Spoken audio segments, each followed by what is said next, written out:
Hello नमस्कार दोस्तों। आज हम एक नई यूनिट स्टार्ट करने वाले हैं, current electricity. Basically current electricity का क्या यूज़ है और अपने एग्ज़ाम पॉइंट ऑफ व्यू से कितना इम्पोर्टेंट है इसका। करंट इलेक्ट्रिसिटी ही इम्पोर्टेंट रोल प्ले करती है आपके प्रैक्टिकल एग्जामिनेशंस में। जैसे मैं राजस्थान बोर्ड की बात करूँ या मैं एनसीईआरटी की बात करूँ तो उसमें जो मेजर एक्सपेरिमेंट है वो टोटल करंट इलेक्ट्रिसिटी पे है लगभग, ठीक है, ऐसा मान सकते हैं। और करंट इलेक्ट्रिसिटी में पहली बात तो ये समझिए करंट का मतलब क्या होता है, फिर इसकी इलेक्ट्रिसिटी के बारे में पढ़ने वाले हैं। तो करंट का मीनिंग क्या होता है, करंट क्या होता है, इलेक्ट्रिक करंट क्या होता है। इलेक्ट्रिक करंट का सिंपल सा होता है, जैसे मैं कहूँ कि ये कोई पाइप है, सिंपल ये कोई पाइप है, इस पाइप में क्या फ्लो हो रहे हैं, इलेक्ट्रॉन्स फ्लो हो रहे हैं, राइट। ये इलेक्ट्रॉन्स फ्लो हो रहे हैं, क्यों फ्लो हो रहे हैं आप लोग जानते होंगे। यहाँ पर पोटेंशियल डिफरेंस क्रिएट किया गया बैटरी के थ्रू। आप लोगों को पता होगा कि जो इसका बड़ा वाला जो टर्मिनल होता है वो हायर पोटेंशियल को शो करता है और जो स्मॉल होता है वो लोअर पोटेंशियल को शो करता है।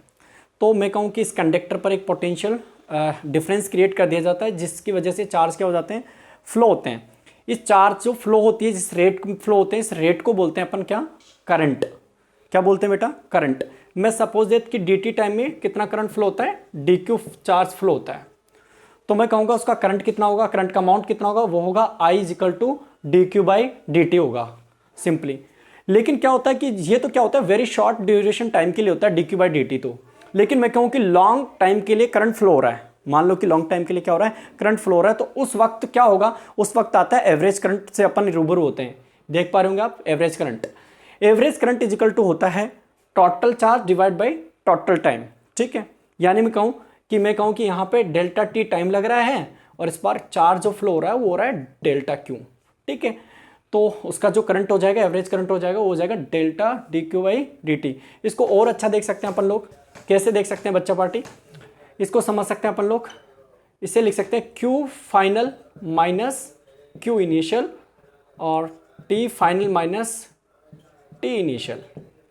ये भी अपना क्या हो जाएगा, एवरेज करंट हो जाएगा, ठीक है। तो एवरेज करंट को अपन लोगों ने समझ लिया। इसके बाद करंट को और अच्छे से समझने के लिए अपन क्या करेंगे, इसकी यूनिट की बात करें तो इसकी एसआई यूनिट होती है, वैसे तो बात करें तो एमकेएस यूनिट होती है, वो क्या होती है, कूलाम पर सेकंड होती है। कूलाम पर इसकी सेकंड क्या होती है, इसकी यूनिट होती है। और एसआई यूनिट आप लोग जानते होंगे कि इसे अपन क्या फंडामेंटल क्वांटिटीज में पढ़ते हैं, तो उसकी होती है एम्पियर। यानी कि बेसिकली अपन करंट इलेक्ट्रिसिटी में करंट के बारे में स्टडी करते हैं।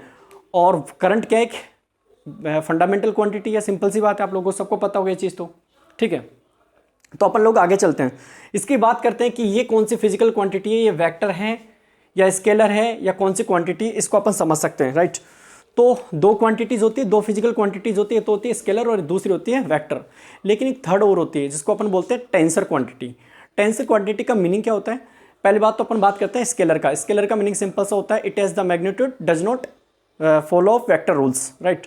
ऐसी क्वांटिटी, यानी कि मैं सिंपल सी बात करूं तो ऐसा कह सकते हैं कि जो अपनी स्केलर होती है उसके पास मैग्नीट्यूड होता है लेकिन डायरेक्शन नहीं होती है, और जो वेक्टर होती है उसके पास डायरेक्शन भी होती है और मैग्नीट्यूड भी होता है। लेकिन टेंसर ऐसा है, इसके पास डायरेक्शन भी होती है और मैग्नीट्यूड भी होता है, लेकिन ये वेक्टर रूल्स फॉलो नहीं करती है। तो अपन देखते हैं कि करंट कौन सी क्वांटिटी है, टेंसर है, वेक्टर है या स्केलर है।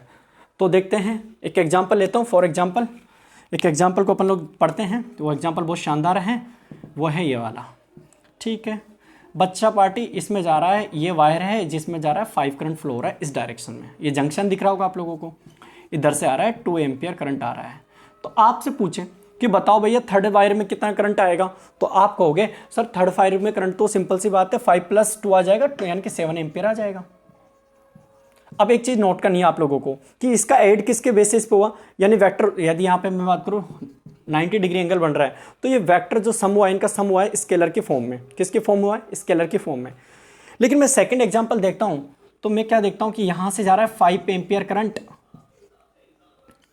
इधर जा रहा है 2 एम्पियर। अब आप लोग नोट करके देखो, इस बार मैंने क्या किया है, इस बार मैंने किया है कि यहां पर क्या सीन आ रहा है, यहां पर आ रहा है 2 एम्पियर करंट की डायरेक्शन किधर की तरफ होगी बच्चा, इधर की तरफ हो गई, यानी डायरेक्शन चेंज कर दी मैंने बच्चा।